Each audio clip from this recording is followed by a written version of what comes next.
దాదాపుగా కొలిక్కొస్తా ఉన్నట్టున్నాయి.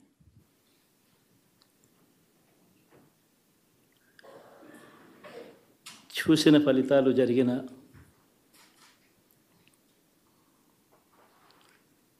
పరిస్థితులు చూస్తే నిజంగా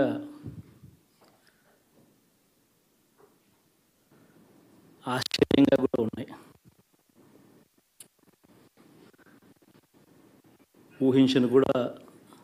ఊహించలేదు ఇలా జరుగుతుందని, ఇలా వస్తాయని కూడా. బట్ ఎస్,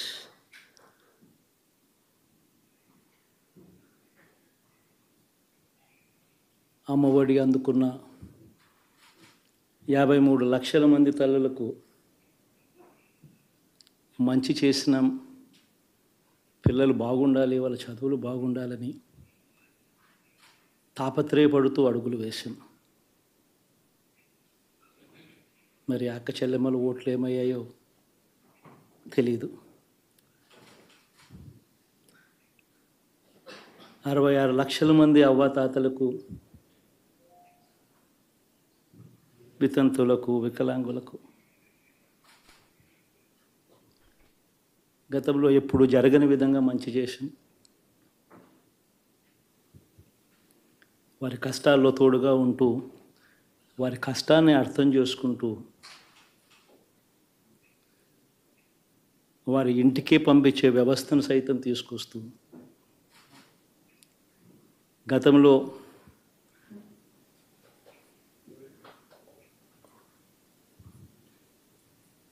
మా ప్రభుత్వం అధికారంలోకి రాకమునుపు ఇస్తూ ఉన్న చాలని పెన్షన్ నుంచి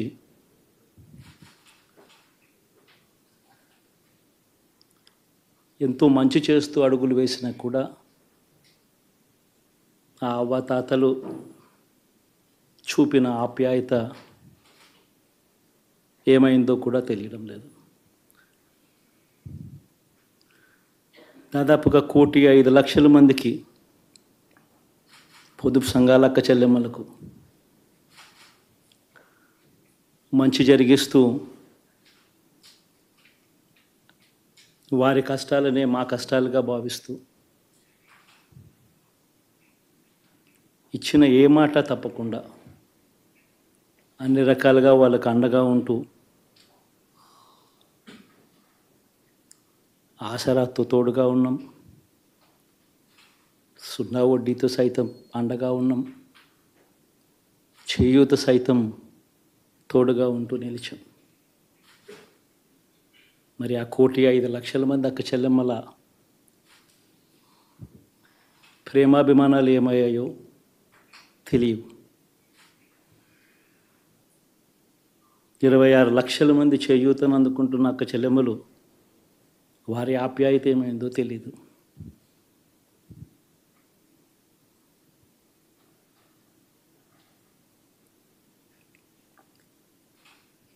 పిల్లల చదువుల కోసం ఏ తల్లి ఏ తండ్రి ఇబ్బంది పడకూడదు అని మొట్టమొదటిసారిగా పూర్తి ఫీజులు ఇస్తూ తీసుకొచ్చి అందగా నిలిచాం.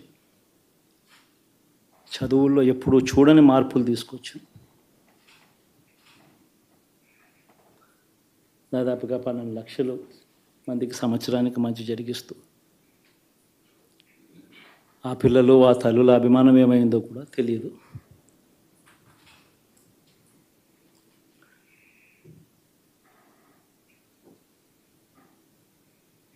దాదాపుగా 54 లక్షల మంది రైతన్నలకు గతంలో ఎప్పుడూ చూడని విధంగా, జరగని విధంగా పెట్టుబడికి సహాయంగా అందించే కార్యక్రమం మొట్టమొదటిగా జరిగింది మన ప్రభుత్వం వచ్చాకే.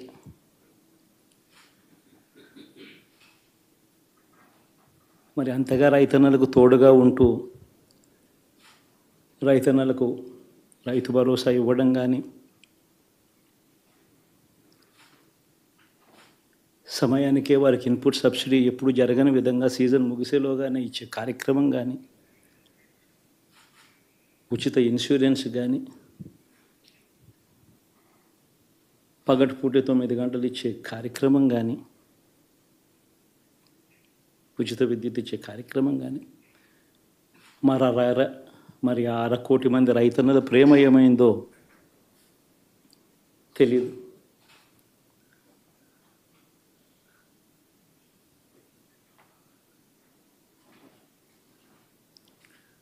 మరి ఇన్ని కోట్ల మందికి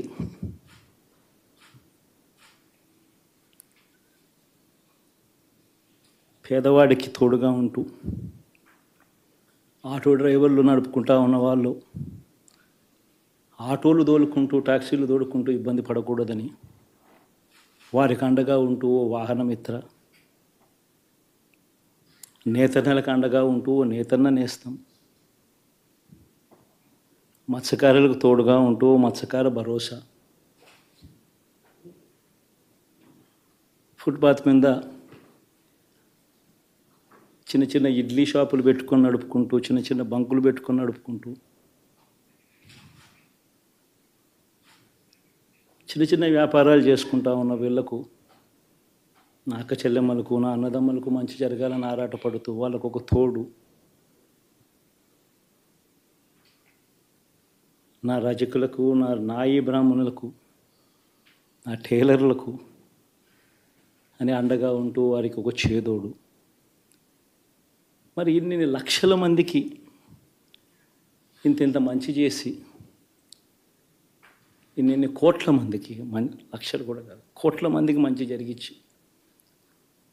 ఎప్పుడు జరగని విధంగా మేనిఫెస్టో అంటే ఒక చెత్తబుట్టలో పడేసే డాక్యుమెంట్ కాదు.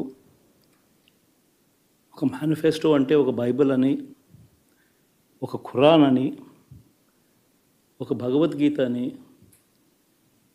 మొట్టమొదటి రోజు నుంచి కూడా భావిస్తూ ఏకంగా 99% వాగ్దానాలు అమలు చేసి అంతే చిత్తశుద్ధితో ఆ మేనిఫెస్టోను కూడా అక్క చెల్లెమ్మల ఇంట్లోకి తీసుకొని వెళ్ళి చూపించి మీరే టిక్కు పెట్టండి అనే నిబద్ధత గల ప్రభుత్వంగా పనిచేసాం. ఇప్పుడు జరగని విధంగా పిల్లల చదువులు, పేదరికం పోవాలి అని అంటే పిల్లల చదువులకు క్వాలిటీ ఎడ్యుకేషన్ అవసరం అని మొట్టమొదటిసారిగా ఇంగ్లీష్ మీడియంను వ్యతిరేకిస్తున్న వాళ్ళందరూ పెత్తందారులతో యుద్ధం చేసి సైతం పిల్లలకి ఇంగ్లీష్ మీడియం తీసుకొని రావడమే కాకుండా టోఫుల్, ఐబీ లాంటి కళలు కూడా కలం. ఆ పేద పిల్లలకు అండగా నిలబడాలని, తోడుగా ఉండాలని, వారి చరిత్రలు మార్చాలని, ఎప్పుడు చూడని విధంగా గ్రామ స్థాయిలోనే సచివాలయ వ్యవస్థ, వాలంటీర్ల వ్యవస్థ తీసుకొచ్చి ప్రతి ఇంటికి సేవను అందించే కార్యక్రమం చేశాం. వివక్ష లేకుండా, కరప్షన్ లేకుండా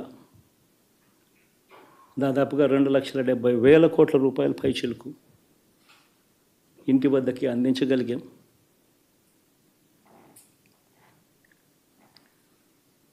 ఇప్పుడు చూడని మార్పులు తీసుకురావడమే కాకుండా ఒక చదువుల రంగం అయితేనేమి, ఒక విద్యారంగం, ఒక వ్యవసాయ రంగం అయితేనేమి, ఒక వైద్య రంగం అయితేనేమి,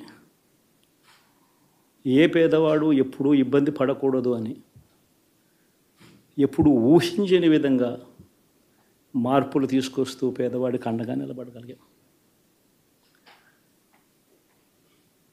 విమెన్ ఎంపవర్మెంట్ అంటే ఇది, మహిళా సాధికారత ఇది అంటే ఇది అని ప్రపంచానికి చాటి చెప్పగలిగాం. సోషల్ జస్టిస్ అంటే, సామాజిక న్యాయం అంటే ఇది అని ప్రపంచానికి చూపించగలిగాం. మరి ఇన్ని గొప్ప మార్పులు చేసిన తర్వాత, ఇన్ని కోట్ల మందికి మంచి జరిగిన తర్వాత మరి అభిమానం ఏమైందో, ఆప్యాయత ఏమైందో తెలీదు.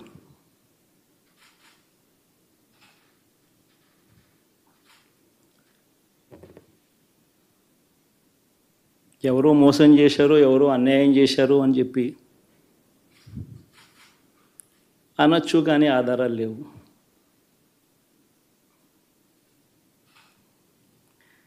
ఏం జరిగిందో దేవుడికి తెలుసు. పెద్ద నేనైతే చేయగలిగింది ఏమీ లేదు. ప్రజల తీర్పు తీసుకుంటాం. కానీ మంచి చేయడానికి మాత్రం ప్రజలకు తోడుగా ఖచ్చితంగా ఉంటాం. వాయిస్ ఆఫ్ ది వాయిస్లెస్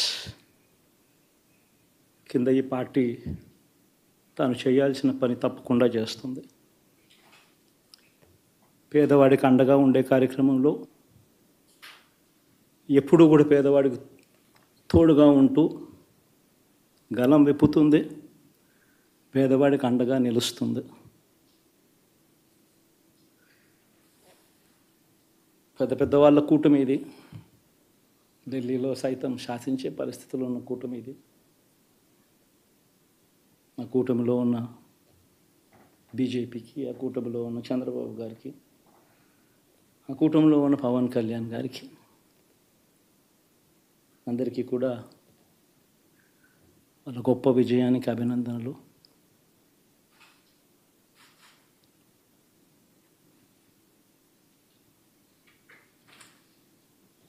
ఓడిపోయినా కూడా నా ప్రతి కష్టంలో కూడా తోడుగా అండగా నిలబడిన నా ప్రతి నాయకుడికి, ప్రతి కార్యకర్తకు, ప్రతి వాలంటీర్కు, ప్రతి ఇంట్లో నుంచి వచ్చిన ప్రతి స్టార్ క్యాంపెయినర్గా నాకు తోడుగా నిలబడిన నా అక్క చెల్లెమ్మలకు, అన్నదమ్ములకు, మీ అందరికీ మనస్ఫూర్తిగా మీ అందరికీ కూడా కృతజ్ఞతలు తెలియజేస్తా ఉన్నాను. ఏం జరిగిందో తెలియదు కానీ ఏమి చేసినా, ఎంత చేసినా ఇంకా 40% ఓటు బ్యాంకు మాత్రం తగ్గించలేకపోయారు. ఖచ్చితంగా మళ్ళీ ఇక్కడి నుంచి లేస్తాం.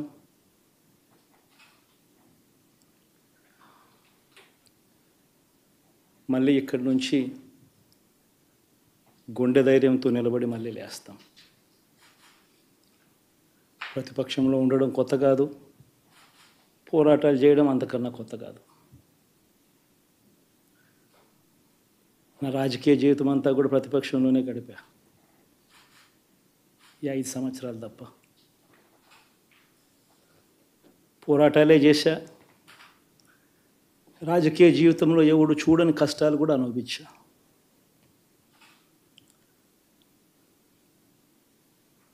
ఇప్పుడు అంతకన్నా కష్టాలు ఏదైనా పెట్టినా కూడా సిద్ధంగా ఉన్నాం, సిద్ధంగా ఎదుర్కొంటాం.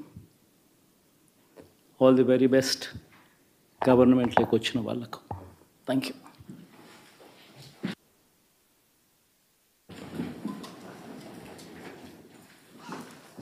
ఎలా ఉండబోతుంది కొత్త పాత్ర?